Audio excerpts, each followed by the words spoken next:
எல்லாருக்கும் வணக்கம். இந்த வீடியோவில் நம்ம சேப்பக்கிழங்கு அறுவடையை பார்க்கலாங்க. பாருங்கள், நான் ஒரே ஒரு தொட்டியிலிருந்து தாங்க அறுவடையை எடுக்க போகிறேன். வேறு அறுவடையும் நம்ம பார்க்க போகிறதில்ல. சேப்பக்கிழங்கு அறுவடை மட்டும்தான் பார்க்க போகிறோம். அதுவும் இந்த ஒரே ஒரு தொட்டியிலிருந்து தான் நம்ம எடுக்க போகிறோம். இந்த வீடியோவில் நான் அதிகமாக பேச போகிறதில்லைங்க. தேவைப்படும் இடங்களில் மட்டும் நான் இந்த வீடியோவுக்கு பேச்சு கொடுத்துருக்கேன். மற்றபடி இந்த வீடியோ இயற்கை சத்தங்களோட ரொம்பவே நல்லா வந்திருக்கு. அதனால் அந்த இயற்கை சத்தங்களோடவே இந்த வீடியோவை நீங்களும் ரசிக்கணும் அப்படின்றதுக்காக நான் அதிகமாக இந்த வீடியோவில் பேசலை.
அறுவடை எடுக்கிற நேரத்தில் போயிட்டு இந்த கருணக்கிழங்கு செடி முளைச்சிடுச்சு.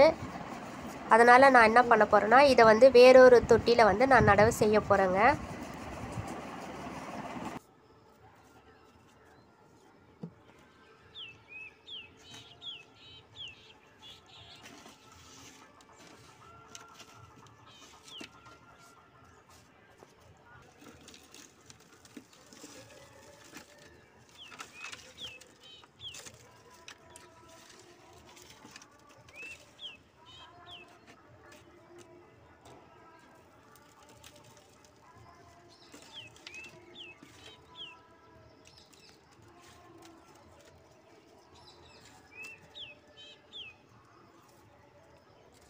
போதும்.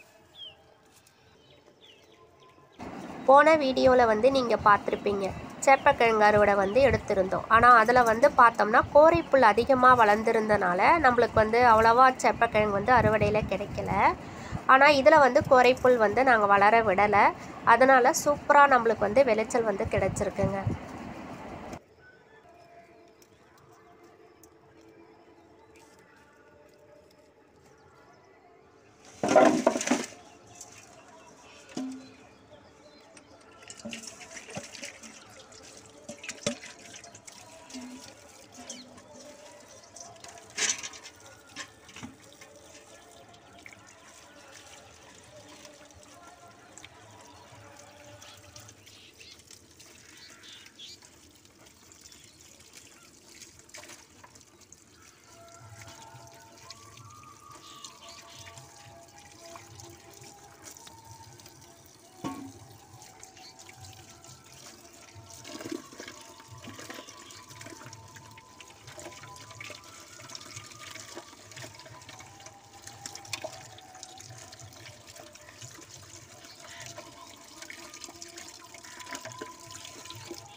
இல்லை வெளியே போவோம்.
இப்போ வந்து நம்ம இந்த சேப்பக்கிழங்கு வந்து க்ளீன் பண்ணிட்டோம். க்ளீன் பண்ணிவிட்டு தேவையானதை வரைக்கும் நம்ம கட் பண்ணி எடுத்துடலாம். ஏன்னா அப்போ தான் வந்து நம்ம இன்னொரு தொட்டிகளில் வந்து நம்ம நடவு செய்ய முடியும்.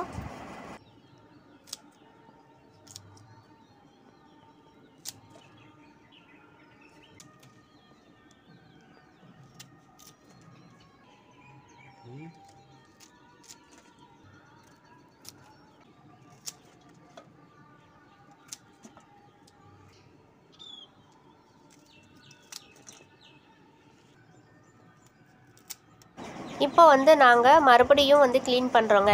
ஏன்னா நம்ம வந்து ஃபஸ்ட்டு கழுவும் போது செடியோடு கழுவணும் இல்லையா? ஆனால் அதில் வந்து பார்த்தோம்னா நிறைய தூள் மண்ணெலாம் வந்து இடையில ஒட்டிகிட்ருக்குங்க. அதனால் நம்ம என்ன பண்ணுறோன்னா செடிலாம் வந்து நம்ம கட் பண்ணி எடுத்ததுக்கப்புறம் மறுபடியும் வந்து நம்ம கழுவணும். அப்போ தான் வந்து அதில் ஒட்டிகிட்ருக்கிற மிஞ்சி இருக்கிற அந்த மண்ணெலாம் வந்து இன்னும் சூப்பராக க்ளீன் ஆகிட்டு நம்மளுக்கு கிடைக்கும். அப்போ தான் நம்ம வந்து தண்ணியில் போட்டு வேக வைக்கிறதுக்கு ஈஸியாக இருக்கும். அதனால தான் நாங்கள் முதலையே வந்து நல்லாவே சுத்தம் செஞ்சிடறோம். இப்போ வந்து இந்த வீடியோவில் நீங்கள் பார்த்துருப்பீங்க, நம்ம வந்து செடியோடு கட் பண்ணோம் இல்லையா? அதுதாங்க இது. இதே மாதிரி ஒரு 2-3 தொட்டியில் நம்ம வந்து நடவு செய்ய முடியுங்க. இப்போது நடவு செஞ்சுட்டு இதை நல்லா தாராளமாக தண்ணி ஊற்றி விட்டுடணும். ஏன்னா ஃபஸ்ட் டைம் இல்லையா? அதனால் தாராளமாக வந்து நம்ம தண்ணியை ஊற்றி விட்டுடலாம். அதுக்கப்புறம் கூட நம்ம கம்மி பண்ணிக்கலாம் தண்ணியோடைய அளவை.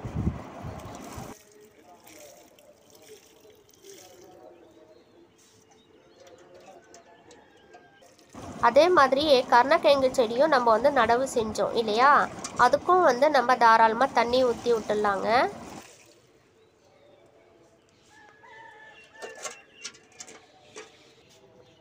இப்போது இந்த சேப்பக்கிழங்கு வந்து எப்படி வளர்ந்துருக்கு அப்படின்ட்டு நான் உங்களுக்கு ஒன்று ஒன்றா எடுத்து காமிக்கிறேன் பாருங்கள்.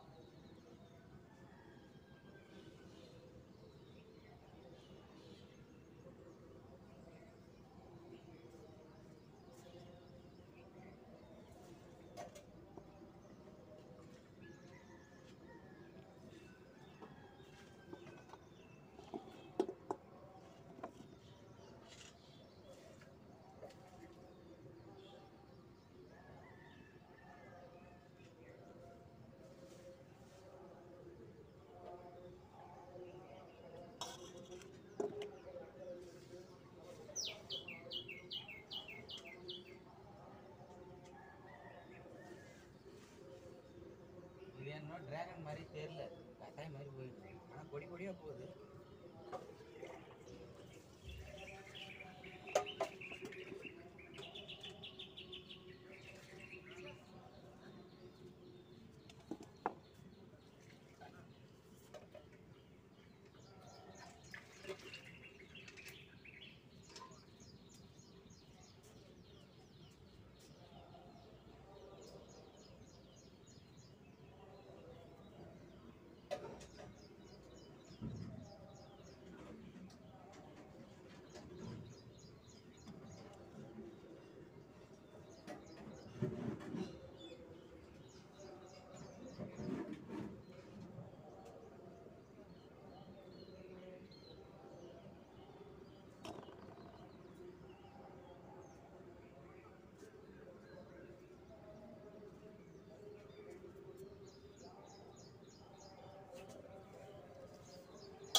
நம்ம வந்து பெரிய சைஸாக இருக்கிற சேப்பக்கிழங்குலாம் எடுத்துட்டோம். இதெல்லாம் வந்து குட்டி குட்டியாக இருக்கிறது.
இப்போ வந்து நான் உங்களுக்கு எவ்வளோ வந்திருக்கு அப்படின்ட்டு எடை போட்டு காமிக்கிறேங்க. இப்போ பாருங்கள், நம்ம வந்து 0ல் தான் வைக்கிறோம். சரியா? நம்ம வந்து பெருசு பெருசாக எது இருக்கோ அதை மட்டும் ஃபஸ்ட்டு எடுத்துக்கலாம். ஏன்னா டக்குன்னு எடை போடுறதுக்கு வசதியாக இருக்கும்.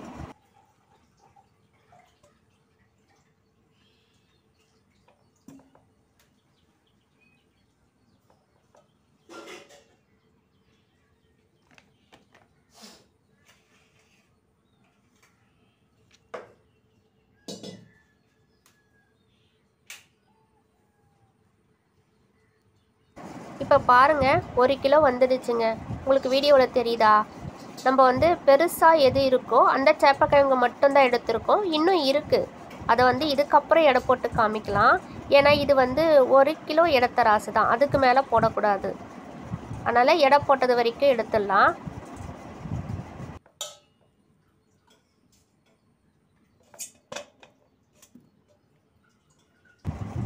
பாருங்கள், 6 பீஸ் தான் இருக்குது. அதுலேயே வந்து நம்மளுக்கு 1 கிலோ கிடச்சிருச்சு.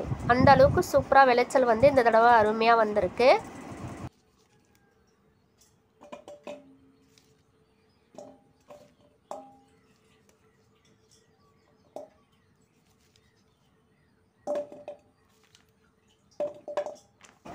இப்போ வந்து மிச்சம் இருக்கிற சேப்பக்கிழங்கு எல்லாத்தையுமே வந்து நான் போட்டுட்டேன். இப்போ பாருங்கள், எடத்தராசில் எவ்வளோ இருக்குது அப்படின்ட்டு.